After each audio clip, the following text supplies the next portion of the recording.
So this is one, Adam, that is near and dear to my heart, and I love this conversation a lot. Is a true pre-approval versus a non-pre or a not valid pre-approval. We've Right. had an interesting situation over the course of the last 2 weeks where Hmm.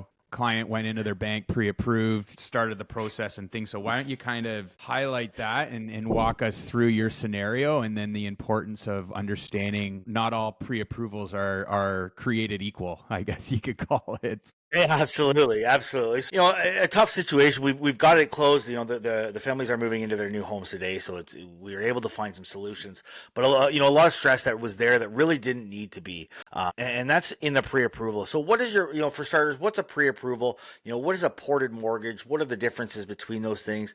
Just because I qualify for a mortgage, my mortgage is already, $250,000, and I want to buy another house, and I want my mortgage to be $250,000. Doesn't always necessarily mean you're going to qualify for that mortgage as well. So it's not that simple, but doing a pre-approval where we're going to compare the property taxes, your new income, your new debts, everything that's on there is so important before you're going to list that house for sale, before you're going to buy that new house, and running a custom budget on every single property. We're doing some right now. Actually, I have somebody looking at a house.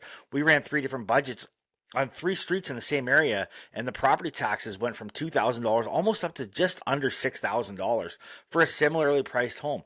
If that property tax is a lot different, that affects your monthly servicing ratios. That affects how much you can afford. So it's really important that you're running that custom pre-approval for every single property. We're actually looking at it because where the bank might say, "Hey, yes, you're pre-approved. Go buy at $400,000."